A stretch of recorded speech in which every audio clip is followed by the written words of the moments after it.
Selamat datang kembali di channel YouTube Kisah Para Leluhur Nusantara. Pada kesempatan ini kami hendak memberitakan tentang Alap-alap Laut Kidul karya Hoping Hu bagian 10e. Ki Sumali tertegun, memandang gadis itu dengan heran karena tidak mengenalnya. Akan tetapi gadis itu agaknya tidak melihat keheranannya karena perhatiannya ditujukan kepada Nyi Maya Dewi. Wanita itu marah sekali. Tadi ia sudah hampir berhasil membunuh Ki Sumali, akan tetapi tiba-tiba ada gadis remaja ini yang menggagalkannya. Nyi Maya Dewi memandang rendah gadis muda itu.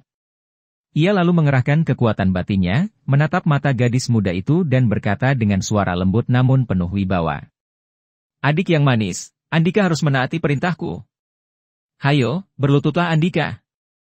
Akan tetapi gadis itu sama sekali tidak berlutut, melainkan tertawa bebas tidak malu-malu dan ia pun berkata dengan nada mengejek. "Ih, nenek genit. Engkau ini sedang apa sih? Ngelindur barangkali, ya?" Nyi Maya Dewi marah sekali. Sihirnya tidak mempan, malah diejek. Dan ia disebut nenek genit. Ia, yang biasa dipuji-puji dan digilai pria karena kecantikannya dan semua orang mengatakan ia masih tampak seperti seorang perawan muda, kini disebut nenek genit. Sungguh penghinaan yang tidak dapat dimaafkan. "Bocah gendeng," ia memaki. "Dan kau nenek edan?" Gadis itu balas memaki. Nyi Maya Dewi tak dapat menahan lagi kemarahannya. Sambil mengeluarkan jerit menyeramkan, sabuk cinde kencana di tangannya menyambar dan ia sudah menyerang dengan ganas sekali. Akan tetapi gadis muda itu ternyata memiliki gerakan yang amat lincah dan cekatan. Ia sudah melompat ke kiri sehingga sambaran senjata sabuk itu luput dan kontan keras pedangnya berubah menjadi sinar kehijauan ketika menyambar dengan serangan yang tidak kalah ganasnya.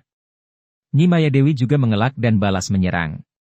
Kedua orang wanita cantik itu sudah saling serang dengan hebatnya, dan ternyata keduanya memiliki kelincahan yang seimbang sehingga terjadilah perkelahian yang seru sekali. Melihat betapa gadis yang tak dikenalnya itu mampu menandingi Nyi Maya Dewi, Ki Sumali walaupun sudah terluka pundaknya sehingga berdarah dan dadanya yang tertendang tadi masih agak nyeri, kini cepat bergerak menyerang dua orang yang tadinya menyelundup sebagai pembantu rumah tangganya. Bardo dan Sumi juga melawan mati-matian. Para pemuda Loano sudah siap siaga, akan tetapi karena sudah dipesan Ki Sumali bahwa mereka tidak boleh turun tangan sebelum diperintah, mereka diam saja dan hanya bersiap-siap, tidak berani melakukan serangan.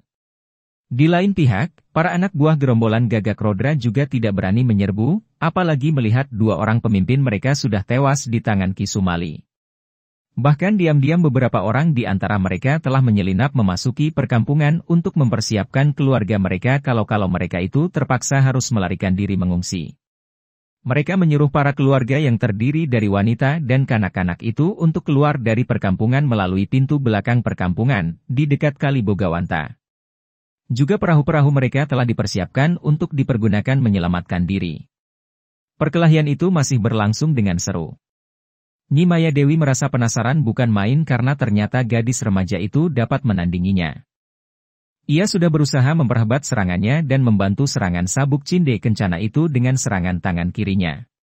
Serangan tangan kiri itu tidak kalah dahsyatnya karena jari-jari tangannya memiliki kuku panjang yang mengandung racun, kuku-kukunya itu dapat menjadi senjata ampuh dan disebut nakasarpa, kuku ular. Akan tetapi agaknya gadis muda itu sama sekali tidak gentar.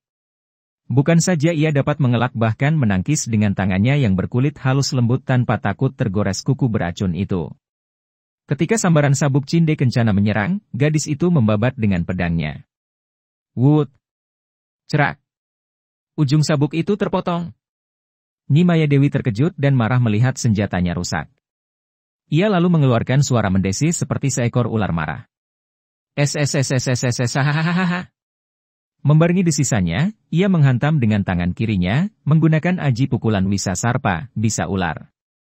Angin yang membawa bau amis itu menyambar ke arah gadis itu. Namun gadis itu melompat ke belakang sambil tertawa mengejek.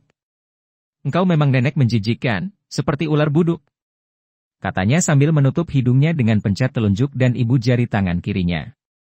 Nyi Maya Dewi seperti terbakar hatinya saking marahnya. Ia lalu menggosok-gosok kedua telapak tangannya setelah menyimpan sabuknya. Kedua tapak tangan itu mengepulkan asap dan berubah menjadi merah seperti berlepotan darah.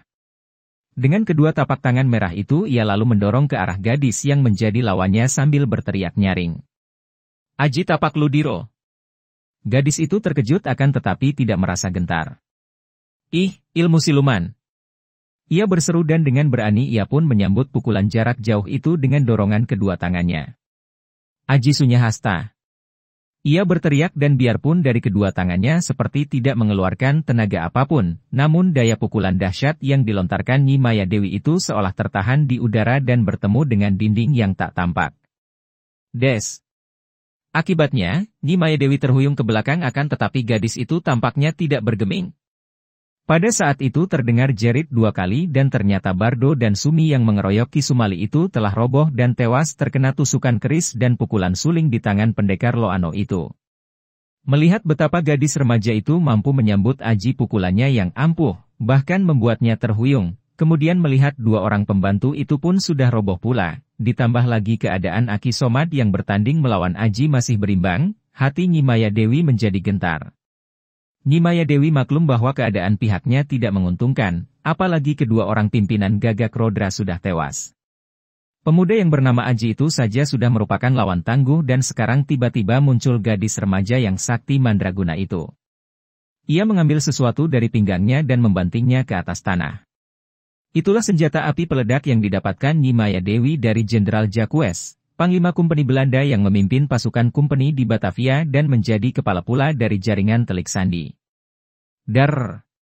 Tampak api meledak dan disusul asap tebal memenuhi tempat itu. Aki Somad, kita pergi! Terdengar Nyi Maya Dewi berseru. Aki Somad mengerti. Dia sendiri sedang bingung karena dia belum juga mampu mengalahkan lawannya. Jangankan mengalahkan, mendesak pun dia belum mampu. Pemuda itu tangguh sekali dan keadaan mereka masih berimbang. Ilmu apapun yang dia kerahkan dan keluarkan untuk menyerang, selalu dapat ditandingi pemuda itu. Maka, melihat ledakan berasap dan mendengar seruan Nyi Maya Dewi, Aki Somad menggunakan keadaan yang gelap dan lawannya melompat mundur itu untuk melompat jauh dan melarikan diri. Para anak buah Gagak Rodra menjadi ketakutan. Mereka merasa gelisah, hendak menyerang tidak berani dan sudah kehilangan pimpinan, mau lari takut kalau diserbu para pemuda Loano itu. Melihat ini, Ki Sumali lalu mengangkat tangan kanan yang memegang keris ke atas dan berseru dengan suara lantang sambil menahan rasa nyeri di pundak dan dadanya. Hei, para anggota Gagak Rodra! Pimpinan kalian telah tewas dan kalau kalian semua mau menakluk, melempar senjata dan semua duduk di atas tanah, kami tidak akan membunuh kalian. Ucapan Ki Sumali yang lantang itu mendapat sambutan. Mula-mula para anggota yang sudah tua membuang senjata dan duduk di atas tanah, lalu diturut para anggota lain dan akhirnya semua anggota perkumpulan itu membuang senjata dan duduk dengan sikap menyerah. Bagus. Kalian semua telah menyerah. Sekarang terserah keputusannya kepada anak Mas Aji yang dalam hal ini menjadi orang yang mendapat kepercayaan dari Kanjeng Sultan Agung di Mataram. Ki Sumali lalu berkata kepada Aji. Anak Mas, sekarang berilah keputusan sesuai dengan tugas anak Mas yang anak Mas bawa dari Mataram. Aji merasa terpaksa untuk bertindak. Bagaimanapun juga, ucapan Ki Sumali itu benar. Dia telah menjadi seorang abdi Mataram yang dipercaya dan diangkat menjadi Telik Sandi Mataram untuk mengamati keadaan di sepanjang perjalanan dan kalau perlu membantu Mataram menentang mereka yang menganggap Mataram sebagai musuh. Juga untuk menentang orang-orang yang dipergunakan Kompeni Belanda untuk memusuhi Mataram dan menggagalkan usaha Mataram untuk mempersatukan semua daerah. Saudara-saudara sekalian, katanya dan Aji mengerahkan tenaga dalamnya sehingga suaranya terdengar lantang berwibawa. Kita ini sesungguhnya adalah sebangsa, sesaudara, maka tidak semestinya kalau kita saling bermusuhan. Ketahuilah bahwa bangsa dan tanah air kita semua ini terancam oleh Kompeni Belanda yang hendak memperluas kekuasaan mereka di Nusantara. Karena itu sudah sepatutnya kalau kita bersatu untuk mentangnya. Tindakan mendiang pimpinan kalian, Aki Somad dan Nyi Maya Dewi yang membantu Belanda itu adalah tindakan sesat. Mengkhianati bangsa sendiri. Mereka hendak menjual tanah air kepada bangsa asing. Sadarkah kalian bahwa perbuatan itu sungguh hina dan terkutuk? Ikuti terus kisah alap-alap Laut Kidul selanjutnya dengan cara klik subscribe dan juga loncengnya, agar Anda selalu mendapatkan notifikasi jika channel YouTube ini mengupload video berita terbaru. Selamat datang kembali di channel YouTube Kisah Para Leluhur Nusantara. Pada kesempatan ini kami hendak memberitakan tentang Alap-alap Laut Kidul karya Hoping Hu bagian 10F. Para anak buah Gagak Rodra mengangguk-angguk dan ketika ada beberapa orang berteriak, "Kami sadar." Maka yang lain pun berteriak riuh rendah. Baik Ki Sumali maupun Aji maklum bahwa teriakan orang-orang yang sudah terbiasa melakukan perbuatan-perbuatan sesat itu tidak dapat dipercaya begitu saja. Karena itu Aji berseru lagi dengan lantang. "Kami senang bahwa kalian telah menyadari kesalahan. Ketahuilah bahwa Kanjeng Sultan Agung di Mataram sama sekali tidak memusuhi bangsanya sendiri, melainkan mengajak semua daerah untuk bersatu guna menghimpun kekuatan dan menentang Kompeni Belanda. Karena itu, asal kalian tidak lagi menjadi antek Belanda dan menghentikan perbuatan kalian mengganggu keamanan, tidak lagi mengganggu rakyat dan tidak lagi melakukan kejahatan, kami atas nama Gusti Sultan mengampuni kalian. Kalian boleh terus tinggal di perkampungan itu, bahkan boleh membangun lagi Gagak Rodra dan memilih pimpinan baru. Akan tetapi ingat, perkumpulan ini selanjutnya harus menjadi perkumpulan yang setia kepada Mataram dan tidak melakukan tindak kejahatan. Kalau kelak terbukti kalian kembali menjalankan kejahatan seperti membajak, merampok apalagi menjadi antek Kompeni Belanda, kami akan kembali membawa pasukan dan membasmi kalian." Ki Sumali lalu berkata lantang, "Kalian mengenal aku dan akulah yang menjadi saksi bahwa kalian akan mentaati pesan anak Mas Aji tadi." Setelah dinyatakan bahwa mereka diampuni, para anggota Gagak Rodra menjadi gembira sekali dan mereka bahkan mengajak anak dan istri mereka keluar, bersalaman dengan para pemuda Loano, bahkan mengajak para penduduk Loano untuk memasuki perkampungan mereka di mana mereka menyuguhkan hidangan dan beramah tamah. Sebagian ada yang mengurus jenazah Ki Belkok Ireng, Ki Jalak Uren, Bardo dan Sumi. Ki Sumali, Aji dan gadis perkasa itu tidak memasuki perkampungan dan kini Ki Sumali tidak dapat lagi menahan keheranan dan keinginan tahu hatinya terhadap gadis ayu manis yang sakti mandraguna itu. Mereka bertiga tinggal di luar perkampungan Gagak Rodra, berdiri di bawah pohon dan Ki Sumali menghampiri gadis itu. Setelah berhadapan dia mengamati wajah gadis yang memandang kepadanya dengan senyum manis dan pandang mata tajam bersinar-sinar mengandung kejenakaan. "Nah, sekarang kita dapat bercakap-cakap. Nona, aku masih merasa heran sekali. Melihat sikapmu, Andika seolah-olah mengenal aku dengan baik. Akan tetapi mengapa aku merasa sama sekali tidak pernah melihat dan mengenalmu?" Pendekar Loano itu mengamati wajah gadis itu dengan penuh perhatian dan dia berusaha keras untuk mengingat. "Pak De Sumali, aku sendiri pun baru yakin akan diri Pak De setelah aku melihat Pak De memegang keris sarpo langking dan sebatang suling bambu. Tentu saja Pak De lupa kepadaku karena ketika Pak De melihat aku, ketika itu aku baru berusia 3 tahun. Hai hik." Gadis itu terkekeh. Tawanya manis dan terbuka tanpa ditutup-tutupi seperti biasanya gadis tertawa malu-malu. Akan tetapi tawanya sopan, mulutnya terbuka sedikit sehingga hanya tampak deretan giginya yang putih rapi dan ujung lidahnya yang merah. "Ah, 3 tahun?" Ki Sumali sadar akan kesalahannya. Dia tadi membayangkan wajah gadis itu seperti sekarang. Tentu saja dia tidak pernah berjumpa. Kini dia mencoba membayangkan bocah perempuan yang menyebut dia Pak De. Berarti gadis ini tentu putri dari adiknya. Dan karena adiknya hanya seorang, maka tidak salah lagi. Teringatlah dia sekarang. Putri adiknya yang mungil. Dia mengamati wajah itu dengan seksama. Mata itu tajam bersinar-sinar dan seolah tersenyum selalu. Mata adiknya, tak salah lagi. Duh, Gusti. Engkau ini. Putri adikku Subali. Engkau anak perempuan mungil lucu itu? Namamu? Nanti dulu. Namamu Sulastri? Ya, Sulastri, betul, kan? Gadis itu tersenyum lebar, lalu menjabat dan mencium tangan Ki Sumali. Tepat sekali, Pak De Sumali. Aku Sulastri menghaturkan hormat dan menyampaikan salam hormat dari ayah dan ibu. Lastri. Ah, matur nuwun, Gusti. Aku dipertemukan dengan keponakanku dan engkau sekarang telah menjadi seorang gadis dewasa dan sakti mandraguna. Mengagumkan sekali. Aku sungguh bangga mempunyai keponakan seperti engkau, Lastri. Ih, Paman. Jangan memuji setinggi langit, nanti kepalaku bisa membengkak dan membawaku membubung tinggi lalu pecah di udara. Paman membikin aku malu saja. Katanya dan mata yang tajam itu dengan sembunyi-sembunyi mengerling ke arah Aji yang sejak tadi hanya mendengarkan tanpa berani menatap wajah gadis itu secara langsung. Oh ya, aku sampai lupa saking gembiraku. Lupa memperkenalkan kalian.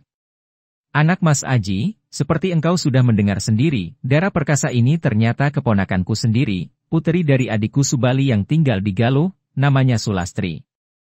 Lastri, pemuda ini bernama Lindu Aji. Dia datang dari Mataram dan engkau tadi pun sudah mendengar. Dia ini seorang kepercayaan dari Gusti Sultan Agung di Mataram. Dua orang muda ini saling pandang. Aji hanya menatap wajah itu sekelebatan saja. Dia merasa tidak pantas dan malu kalau harus berlama-lama menatap wajah yang ayu manis itu. Di lain pihak, Sulastri memandang wajah Aji dengan penuh perhatian, bahkan tidak menyembunyikan keheranannya tanpa malu-malu atau rikuh. Lindu Aji? Namanya kok lucu. Kata Sulastri, sikapnya wajar, benar-benar heran, tidak bermaksud mentertawakan. Sebut saja aku Aji. Kata Aji perlahan. Aji, aku melihat tadi ketika Andika menandingi kakek itu. Kepandaianmu hebat. Sulastri memuji. Lastri. Engkau jauh lebih muda, masih remaja. Jangan panggil nama anak Mas Aji begitu saja. Sebut dia Kakang Mas. Ki Sumali menegur keponakannya. Gadis itu tersenyum dan mengerling nakal ke arah pamannya. Ah, Pade ini. Aku bukan anak kecil lagi, loh. Usiaku sudah 18 tahun. Ki Sumali tertawa. Baru 18 tahun. Anak Mas Aji tentu jauh lebih tua. Bukankah begitu, anak Mas Aji? Usia saya 20 tahun, Paman. Nah, Lastri, kau dengar sendiri. Anak Mas Aji ini lebih tua 2 tahun daripada engkau. Sudah sepatutnya engkau menyebut dia Kakang Mas. Lastri tertawa. Hai hik, baiklah, Pak D. Kakang Mas Aji, engkau masih begini muda sudah menjadi seorang senopati Mataram. Hebat. Ah, Nimas Sulastri, aku sama sekali bukan seorang senopati Mataram. Aku hanya berjanji kepada Gusti Sultan Agung untuk membantu Mataram dalam perjalananku ke barat. Ah, kenapa kita bercakap-cakap di sini? Lastri, mari ikut aku pulang. Engkau tentu ingin bertemu dengan budemu, bukan? Gadis itu memandang Pak D-nya dengan mata terbelalak. Bude? Wah, Pak D, ini merupakan kejutan menggembirakan. Menurut kata ayahku, Pak D hidup menyendiri, tidak menikah. Ki Sumali tersenyum. Aku sudah menikah, 3 tahun yang lalu, Lastri. Pak D sudah mempunyai anak? Ki Sumali menggeleng kepalanya. Belum. Mari, Lastri, engkau ikut denganku. Banyak yang harus kau ceritakan tentang orang tuamu di sana nanti. Mari, anak Mas Aji, kita pulang. Mereka bertiga lalu meninggalkan tempat itu, membiarkan orang-orang Loano yang kini menjadi sahabat dan beramah tamah dengan para anggota Gagak Rodra dan keluarga mereka. Winarsi menyambut pulangnya Ki Sumali dan Aji dengan gembira dan lega bukan main. Wanita yang ditinggalkan di rumah kepala dusun itu selalu merasa gelisah. Maka, ketika ia mendapat kabar dari seorang tetangga yang dimintai tolong oleh Ki Sumali untuk mengabarkan kepada istrinya bahwa dia sudah pulang, Winarsih cepat meninggalkan rumah kepala dusun dan berlari pulang. Melihat suaminya dan Aji berada di beranda rumah, ia menghampiri mereka dan dengan wajah cerah gembira ia berkata, ikuti terus kisah alap-alap Laut Kidul selanjutnya dengan cara klik subscribe dan juga loncengnya, agar Anda selalu mendapatkan notifikasi jika channel YouTube ini mengupload video berita terbaru.